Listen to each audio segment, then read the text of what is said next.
did it!" Marcus shouted with joy. But their victory was short-lived. The largest destroyer ship moved closer, its weapons glowing with dark energy. "That is their command ship," Zara said with dread. "It carries planet-killer weapons." The command ship fired a massive black beam at the station. The shields held, but barely. "Shields at 20%, Sarah warned. "Another hit like that will destroy us." Marcus was about to fire back when a piece of broken metal flew across the control room and struck him in the shoulder. He cried out in pain and fell to the floor, blood flowing from the wound. "Marcus!" Zara knelt beside him, pressing her hands against the injury to stop the bleeding. "I'm okay," Marcus said through gritted teeth. "Keep fighting." But more debris was falling as the station took damage. A heavy beam crashed down, barely missing them both. Zara helped Marcus to his feet. "The station cannot take much more, and that command ship is too strong for our weapons." Marcus looked at the tactical display. The enemy was preparing for a final attack that would destroy everything. "There has to be something we can do," Marcus said desperately. Zara stared at her glowing device, her face filled with difficult thoughts. "There is one way, but it requires a great sacrifice." "What do you mean?" "I can merge my life energy with your station's power core," Zara explained slowly. "It would create an energy explosion powerful enough to destroy all the destroyer ships." Marcus felt his heart sink.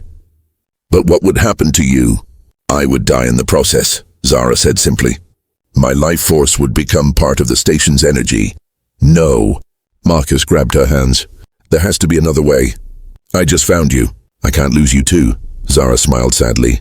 "Sometimes the greatest love is knowing when to let go." The command ship fired again. This time the beam punched through the shields and hit the station directly. Explosions erupted all around them. "Shields down. Hull breach in sections 7 through 12. Sarah's voice was filled with electronic panic. The final destroyer ship moved into position for a ramming attack. Its massive hull would crush the station completely. "Marcus, there is no time left," Zara said urgently. "I have to merge with the core now, or we both die anyway." Marcus looked into her beautiful green eyes, knowing this might be the last time he would see them. "Wait," he said suddenly. "You said you would die in the process, but what if you didn't do it alone?" "What do you mean?" "What if a human joined the merging process? Would we both survive?" Zara's eyes widened with hope and fear. "It is possible, but we would be bonded for life, sharing thoughts and emotions forever." "Are you willing to risk everything for someone you just met?" The enemy ship was seconds away from impact. Marcus took Zara's hands and looked into her eyes. "After 20 years alone, I would rather share a lifetime with you than face another day by myself." The enemy ship rushed toward them like a metal monster. Marcus could see its dark hull filling the window, seconds away from crushing the station. He squeezed Zara's hands tighter. "I'm ready," Marcus said firmly. "Let's do this together." Zara's green eyes filled with tears of hope and fear. "The bonding process will change us both forever." "Are you certain?" "After 20 years of loneliness, I've never been more certain of anything," Marcus replied. They ran to the station's power core room, the heart of the station. The massive energy generator hummed with power, glowing blue and white like a captured star. Sparks flew from damaged panels as the station shook from enemy fire. "Put your hands here," Zara said, placing her palms on the core's crystal surface. "And whatever happens, do not let go." Marcus placed his hands beside hers. The crystal was warm and pulsed with energy like a living heartbeat. "Now what?" Marcus asked. "Now we trust each other completely," Zara whispered. "Open your mind, your heart, your soul. Hold nothing back." The moment their hands touched the core together, everything changed. Pure energy flowed through them both, connecting their minds, their memories, their very beings. Marcus felt Zara's thoughts mixing with his own, her emotions becoming part of him. He saw her childhood on the floating cities of Cathara. He felt her pain when her crew died. He experienced her loneliness during 10 years of traveling alone through space. And she saw his memories too, the accident that killed his friends. 20 years of talking to empty rooms, the desperate hope he had hidden in his heart. The energy grew stronger, lifting them off the ground. Their bodies glowed with brilliant light as their life forces merged with the station's power core. Marcus felt more alive than he ever had before, connected to Zara in ways he never imagined possible. "I can feel your thoughts," Zara whispered in wonder. "And I can feel your heart," Marcus replied, amazed by the love and courage flowing between them. The station's power core exploded with incredible energy. But instead of destroying them, the explosion flowed outward through every system in the station. The walls themselves began to glow with golden light. The damaged sections repaired themselves instantly. The weapons became 100 times more powerful. A massive wave of pure energy erupted from the station in all directions. The wave struck the destroyer ships just as the command vessel was about to ram them. The dark ships simply vanished, turned to dust by the incredible power. When the light faded, Marcus and Zara stood in the core room, still holding hands. They were both glowing softly with gentle blue light, and they could feel each other's emotions as clearly as their own. "We did it," Marcus breathed. "We survived, and we are bonded for life," Zara said softly. "How do you feel?" Marcus smiled and touched her face gently. "Complete. For the first time in 20 years, I feel complete." The station around them had transformed. What was once cold metal corridors were now filled with warm, living light. Gardens began growing in the walls and the air smelled fresh and sweet. The station had become something new, part human technology, part Cathara magic, part living organism. "Sarah," Marcus called to his AI friend. "Yes, Marcus, and congratulations. The bonding was successful. I am detecting amazing changes in the station's systems." Sarah's voice sounded happier than ever before. "Send a message to Earth," Marcus ordered. "Tell them we have made contact with a friendly alien species, and that we're both safe." Over the following weeks, the transformed station became a beacon of hope in the galaxy. Marcus and Zara worked together to send the location of New Haven to the surviving Catharas scattered across space. They also transmitted their scientific discoveries to Earth. The first rescue ships from Earth arrived 3 months later. The human crews were amazed to find the station transformed into a beautiful garden habitat where 2 species lived and worked together in perfect harmony. Captain Williams of the rescue ship stared in wonder at the floating gardens and crystal walls. "This is incredible, Marcus. What happened here?" Marcus and Zara stood together, their hands intertwined, still glowing softly with their shared life force. "We found something worth more than rescue," Marcus explained. "We found each other. Do you regret the bonding?" Zara asked Marcus privately as they watched the sunset through their transformed station's crystal windows. Marcus could feel her love flowing through their connection, warm and constant like starlight. "After 20 years of loneliness, having you in my mind and heart, it's the best thing that ever happened to me." "You know what to do, human," Zara said playfully, echoing the words that had once confused him so much. Marcus laughed and kissed her forehead. "Yes, I know exactly what to do. Love you, protect you, and never let you face the darkness alone again." They both smiled as their station orbited peacefully among the stars, no longer a lonely outpost but a bridge between 2 worlds.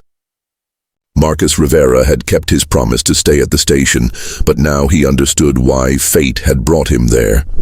Some promises lead to sacrifice, others lead to love. The best ones lead to both. After 20 years of waiting, Marcus had finally found his purpose, and his heart had found its home. They reached the common room, where Marcus had his small kitchen and dining table. For the first time in 20 years, setting 2 places actually made sense. "Would you like some food?" Marcus offered. "I grow vegetables here, and I make good coffee." Zara smiled, and it was like sunshine after years of darkness. "I would love that. On my world, sharing food is very important." As Marcus prepared the meal, Zara told him about her people, the Catharas. They were explorers and scientists, peaceful people who loved learning about other worlds. "But something bad happened," Zara said, her voice growing quiet. "Destroyers came to our worlds. They hunt us for our technology." Marcus set 2 plates on the table and sat across from Zara. It felt strange and wonderful to have someone else there. They ate together, sharing stories about their home worlds and their long, lonely journeys. Marcus found himself laughing for the first time in years. As the meal ended, Zara looked at him with those amazing green eyes. Her expression became serious. Marcus, my species has a custom. When two lonely souls meet in the darkness of space. Marcus felt his heart skip a beat. What custom? Zara stood up gracefully and moved closer to him. You know what to do, human, she whispered softly. Marcus froze completely, his mind going blank with panic and confusion. Marcus stood frozen like a statue, his mind racing with panic. Zara was standing so close he could smell her sweet alien perfume. Her green eyes looked at him expectantly, waiting for him to do something. But what? 20 years without a woman. 20 years without any human contact. Marcus had no idea what she wanted from him. His hands started sweating and his heart beat like a drum in his chest. I don't, Marcus stammered, taking a step backward. I don't understand what you mean. Zara tilted her head, confused by his reaction. Then she saw the fear in his eyes and began to laugh. It was a beautiful sound, like wind chimes in a gentle breeze. Oh, Marcus, she said, covering her mouth with her hand. I can see what you are thinking, and you are very wrong. Marcus felt his face turn red with embarrassment. Then what did you mean? Zara smiled kindly and walked to the kitchen. The custom of my people is simple. When two lonely travelers meet in space, we share a meal together as equals. We cook together, eat together, and tell our stories. It is called the bonding of survivors. Marcus felt incredibly foolish. You just wanted to cook together? Yes, Marcus. What did you think I meant? Zara asked, though her smile showed she already knew. I thought. Never mind what I thought. Marcus shook his head, embarrassed. I'm sorry. I've been alone so long I forgot how to act around people. Do not feel bad, Zara said gently. 20 years alone would make anyone nervous, but you have nothing to fear from me. I only want friendship and kindness. Marcus relaxed for the first time since she arrived. Then let's cook together. I'll show you how humans prepare food. They worked side by side in the small kitchen. Marcus taught Zara how to make pasta with his homegrown tomatoes. Zara showed him how her people mixed spices to create amazing flavors. Her hands moved gracefully as she worked, and she hummed a soft alien melody. This is nice, Marcus said, chopping vegetables. I had forgotten how good it feels to work with someone else. On my world, we believe cooking together creates bonds stronger than words, Zara explained. When you share the work, you share your spirit. As they cooked, Zara told Marcus more about her journey. After my crew died, I fixed my ship alone and searched for a safe place. I have visited 12 different worlds, but none felt right. This station feels like home. What happened to your crew? Marcus asked carefully. Zara's green eyes grew dark with sadness. Pirates attacked our science ship. We were studying ancient ruins on a dead planet. My crew fought bravely to protect our research, but they all died saving me. Marcus stopped chopping and looked at her. I'm sorry. That must have been terrible. It was. But their sacrifice was not meaningless. The knowledge we found could help many worlds. Zara touched a small device on her belt. I carry their dreams with me. They finished cooking and sat down to eat. The food was delicious, a perfect mix of human and alien flavors. Marcus found himself talking more than he had in years. Tell me about Earth, Zara asked. Is it as beautiful as your television shows suggest? Marcus smiled, remembering his home planet. More beautiful. Blue oceans, green forests, white clouds, and the sunsets. You would love Earth's sunsets. I hope I can see them someday, Zara said wistfully. What about your world? Marcus asked. Cathara has 3 moons and purple skies. Our cities float in the clouds, connected by bridges of light. Or they did, before the destroyers came. Zara's voice became sad again. Marcus reached across the table and gently touched her hand. Her skin was warm and soft. You're safe here. Whatever happened before, you're safe now. Zara looked at their joined hands with surprise. You are very kind, Marcus Rivera. Most beings fear what they do not understand, but you welcome a stranger into your home. You're not a stranger anymore, Marcus said. You're my friend. They finished eating and cleaned the dishes together. Marcus showed Zara around the station, explaining how everything worked. She was fascinated by human technology and asked intelligent questions about every system. Your ship looked damaged when it landed, Marcus observed. Do you need help repairing it? Zara's face grew worried. Yes, my engines are failing and my navigation system is broken. I can travel, but not far or fast. I'm good with machines. Maybe I can help fix it. That would be wonderful. But Marcus, I must tell you something important. Zara's voice became serious. I am not just a traveler. I am being hunted. Marcus felt a chill run down his spine. Hunted by whom? The same pirates who killed my crew. They want the knowledge I carry. They have been following me across the galaxy.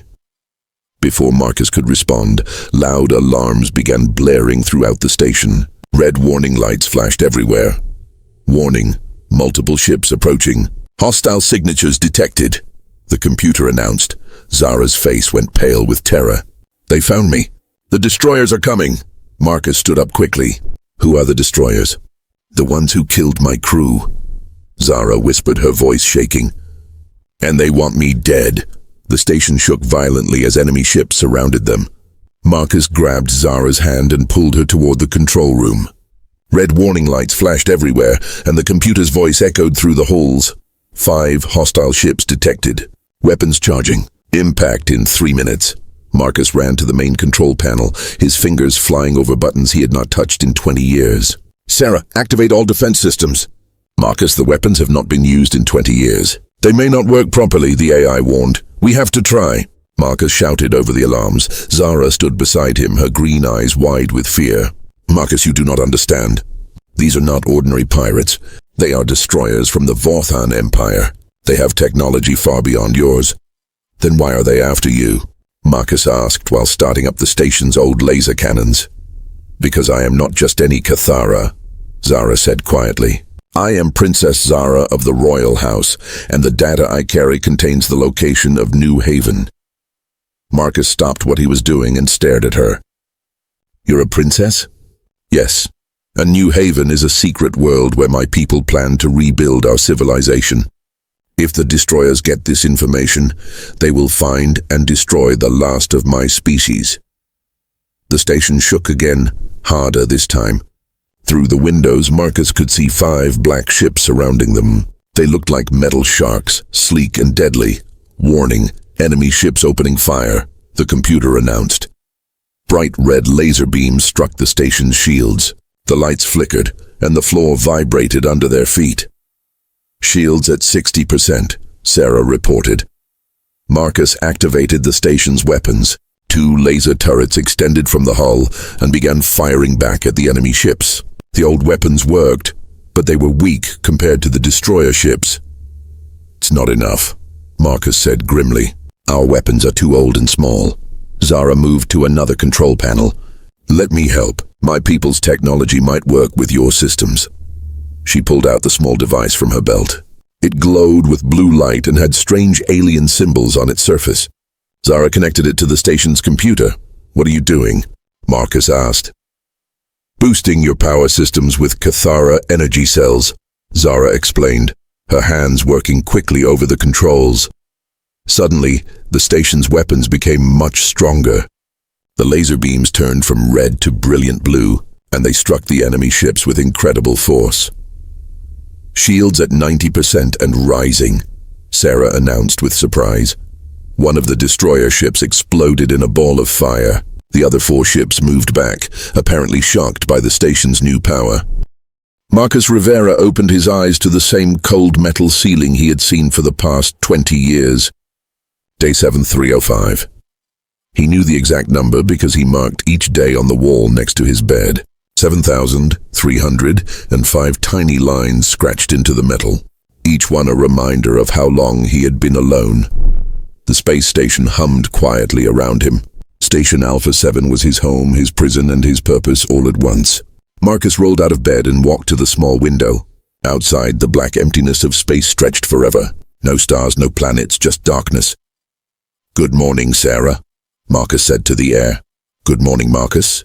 Did you sleep well? The AI's voice was soft and warm, programmed to sound like a caring friend. Same as always, Marcus replied. He had programmed Sarah himself years ago. She was the only voice he heard anymore, the only friend he had left. Marcus walked to his small kitchen and made breakfast. 2 cups of coffee, 2 plates of food. It was a habit he could not break. For 20 years, he had set the table for 2 people, even though he ate alone every single day. He picked up an old photo from the table. 5 smiling faces looked back at him. His crew. His friends.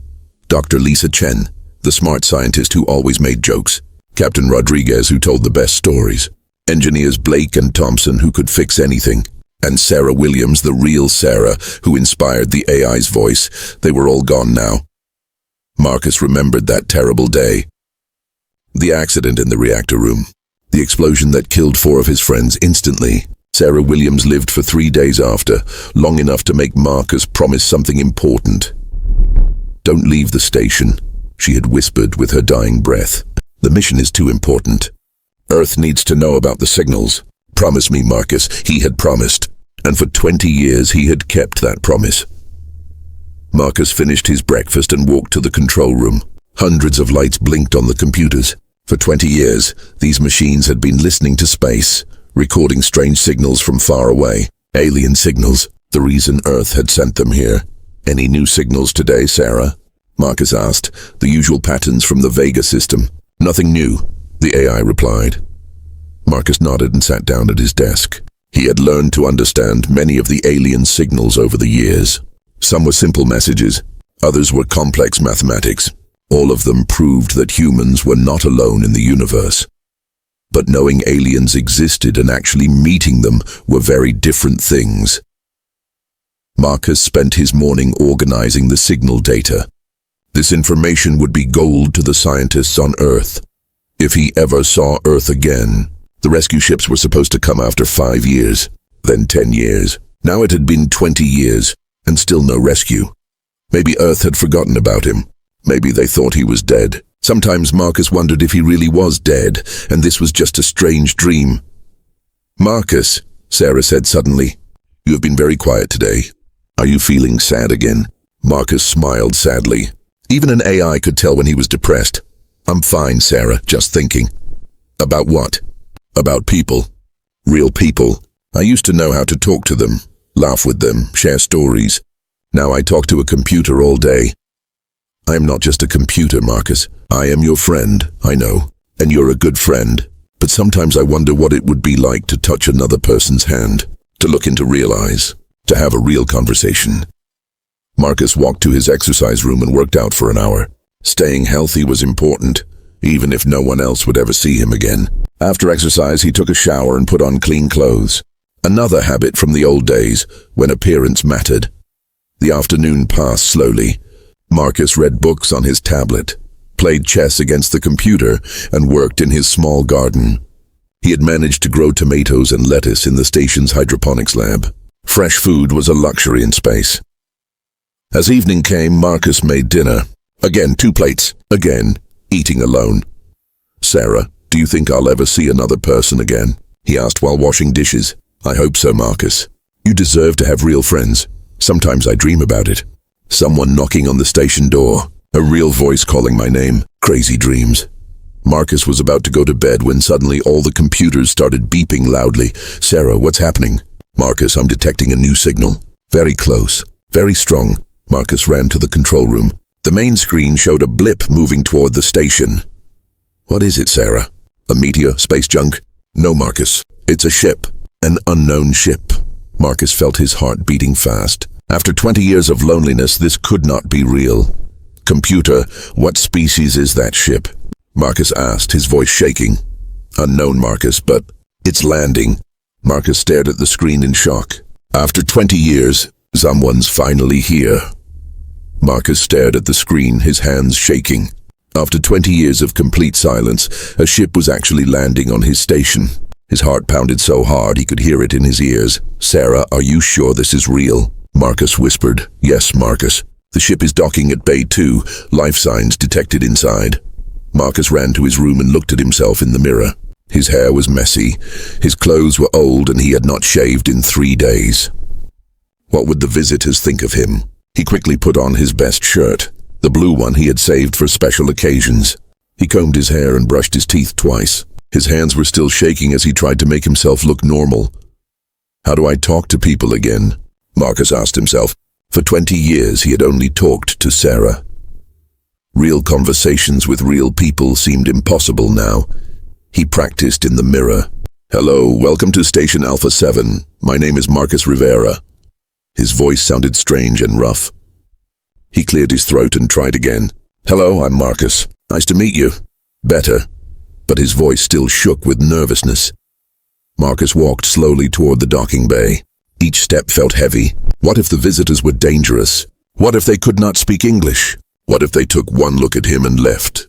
The docking bay doors hissed open. Marcus took a deep breath and stepped inside. Through the window, he could see the alien ship. It was beautiful, silver and smooth, with strange blue lights glowing along its sides. Nothing like the rough metal ships humans built. A soft sound came from the ship. The door was opening. Marcus held his breath. After 20 years of loneliness, he was about to meet someone new. Someone real. A figure stepped out of the ship and Marcus gasped. She looked almost human, but not quite. Her skin was a soft blue color like the sky on a clear day. Her hair was silver and flowed like water down to her shoulders. She was tall and graceful, wearing a white outfit that seemed to glow softly. But her eyes were the most amazing thing. They were large and bright green, filled with intelligence and kindness. When she looked at Marcus, he felt like she could see right into his soul.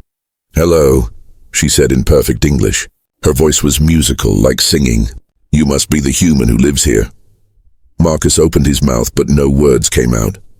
He had forgotten how to speak. The alien woman smiled gently. "Do not be afraid. I am not here to hurt you. My name is Zara. I'm Marcus," he finally managed to say. "Marcus Rivera. Welcome to Station Alpha 7. Zara walked closer, and Marcus noticed she moved like a dancer, every step graceful and smooth. "Thank you, Marcus Rivera. I have been traveling alone for a very long time. It is wonderful to meet another living being." "You're alone too?" Marcus asked, surprised. Zara's green eyes grew sad. "Yes, my crew died 10 years ago. I have been searching for a safe place ever since." Marcus felt a strange connection to this alien woman. She understood loneliness the same way he did. "How do you speak English so well?" Marcus asked. "My people studied your world for many years," Zara explained. "We learned your languages from the radio and television signals you send into space. I always wanted to meet a human." Marcus led Zara into the station. She looked around with wonder, touching the walls and examining everything carefully. "This is a good place," she said. "Strong and safe. You have taken good care of it. I had to. It's my job, my duty." Marcus felt proud that someone appreciated his work. "You have been here alone for 20 years? Zara asked. "Yes, my crew died in an accident, but I promised to stay and continue the mission." Zara stopped walking and looked at Marcus with respect. "That shows great strength and honor. Among my people, we have a saying, only the strongest hearts can survive alone among the stars."